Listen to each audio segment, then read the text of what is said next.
अनामिका एक ब्राह्मण परिवार से थी और उसके घर में शराब और गुटखा इत्यादि किसी चीज का सेवन नहीं किया जाता था।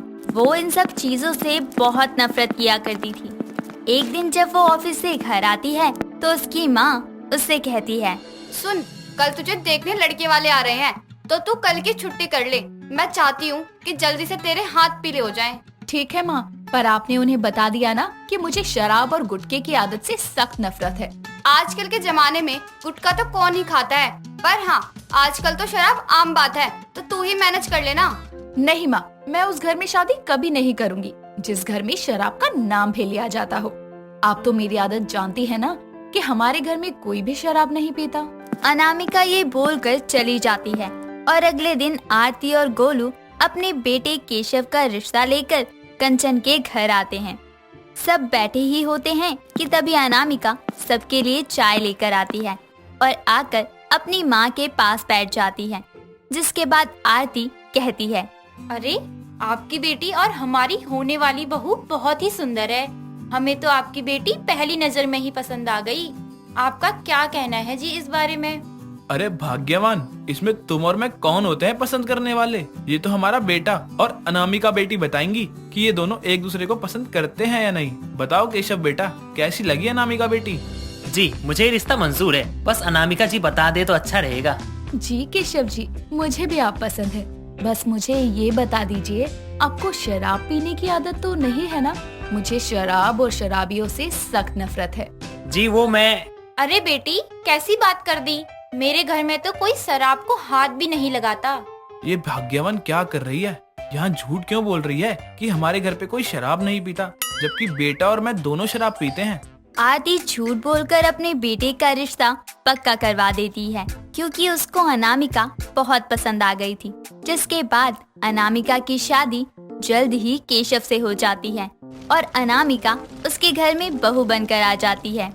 सब कुछ दिन तो अच्छा ही चलता है, लेकिन एक दिन केशव घर पीकर आता है और आते ही अपने कमरे में अनामिका से कहता है, अरे अनामिका, तुम एक से दो कैसी हो गई? या तुम एक नहीं झेली जाती और अब तो दो दो हो गई हो। कोई बात नहीं, मैं मैनेज कर लूंगा। अब क्या करे, शादी की है तुमसे तो झेलना तो पड़ेगा ना। शादी नहीं, शादी होता है। और ये क्या बात आ रही है? आप पीकर आए हो क्या? हाँ, मैं पीकर आया हूँ। मैं तो बहुत पीता हूँ। वो तो माँ ने तुम लोगों को उस टाइम नहीं बताया, वरना मैं तो बताने वाला था।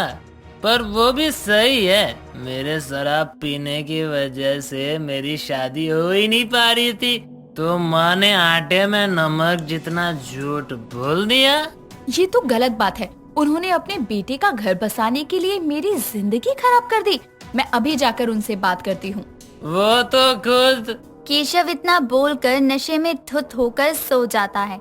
जिसके बाद अनामिका अपनी सास के कमरे में जाती है और अपनी सास के कमरे में जाकर देखती है कि उसका ससुर नशे में झूमते हुए अपनी पत्नी से कह रहा था, मैं नशे में नहीं हूँ, ये जमाना नशे में है। ये चांद भी तो घूम रहा है, तो मैं घूमूं तो मुझे कोई क्यों कहता है? अजी चुप करिए। अगर बहू को पता चल गया कि आप शराब पीते हो तो वो मेरा जीना हराम कर देगी। तभी वहाँ अनामिका अंदर आती है और कहती है, सुन लेगी नहीं, सुन लिया। माँ जी, आप मेरे साथ ऐसा कैसे कर सकती हैं? आपने मेरे साथ ऐसा क्यों किया? आपको पता था ना मुझे शराब पीने वालों से नफरत है, फिर भी आपने ऐसा किया। बहू, मैं तुझसे हाथ जोड़कर माफी मांगती हूँ। मुझे माफ कर दे। मेरे बेटे की शादी हो नहीं रही थी तो मैंने तुझसे झूठ बोला। मुझे क्या पता था कि वो नहीं सुधरेगा। मैं तो खुद अपने शराब पीने वाले पति से परेशान हूँ। आरती ये बोलकर रोने लगती है। उसे समझ नहीं आता कि वो क्या करे। अपनी सास के आंसू देखकर वो चाहकर भी उस पर गुस्सा नहीं कर पाती। ऐसे ही कुछ दिन बीतते हैं और केशव गोलू रोज पीकर आते और आरती और अनामिका की नाक में दम करते।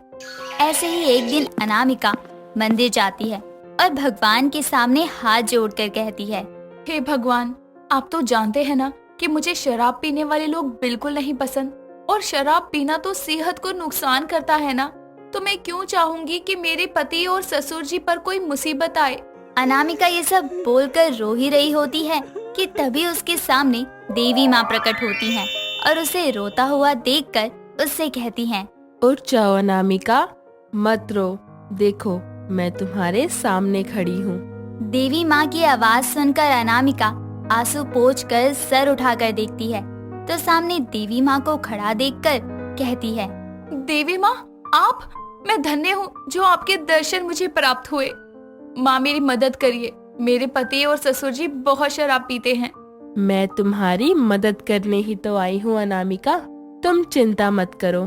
तभी देवी माँ अपने हाथों में एक जादुई शराब प्रकट करती है और अनामिका से कहती है, ये लो, ये जादुई शराब, जो भी इसको पिएगा उसकी तबीयत इतनी खराब हो जाएगी कि वो खुद ही शराब की लत को छोड़ देगा। उसको बहुत दर्द होगा और जब वो दिल से ये बोलेगा कि आज के बाद शराब को हाथ तक नहीं लगाऊंगा, तो अपने आप वो ठीक हो जाएगा।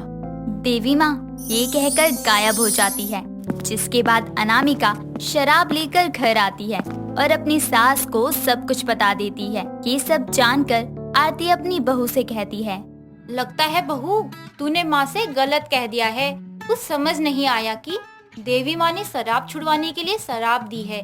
खैर जो भी हो, चलो देखते हैं कि मेरी बहू की जादुई शराब आखिर क्या कमाल दिखाती है। ये बोलकर दोनों अपने कामों में लग जाती हैं। जिसके बाद जब गोलू और केशव घर आते हैं तो पूरे घर में अंधेरा होता है और दोनों को टेबल पर रखी शराब की बोतल चखने के साथ नजर आती है, जिसे देखकर केशव गोलू से कहता है, पापा वो देखो माल, तो क्या कहते हो, जमा ले दोनों बाप बेटे महफिल। बेटे नेकी और पूछ पूछ। दोनों बोतल के पास जाकर शराब पीना शुरू कर देते हैं और बोतल खाली कर देते हैं, जिसके बाद उनकी तबीयत बहुत खराब हो जाती है। और तभी वहाँ अनामिका और आरती आती हैं। उन्हें देखकर गोलू कहता है, अरे भाग्यवान, जरा डॉक्टर को बुला दो, मेरे पेट में बहुत दर्द हो रहा है। माँ पता नहीं शराब ने ऐसा क्या कर दिया, पेट दर्द से मेरी जान जा रही है। जान तो जाएगी ही, क्योंकि ये मेरी बहू की जादुई शराब थी। अब तो तुम दोनों शराब छोड़ोगे या दुनिया, तय तुमको करना है। ये सब बातें तो होती रहेगी, ठीक है, मैं आज के बाद शराब नहीं पीऊंगा। अब खुश ना।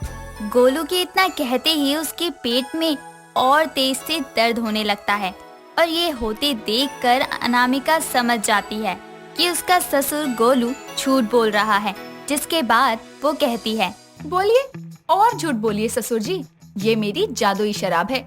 इसे पीकर आप झूठ बोलेंगे ना तो आपके पेट में और तेज दर्द होगा और इस दर्द से आपकी जान भी जा सकती है।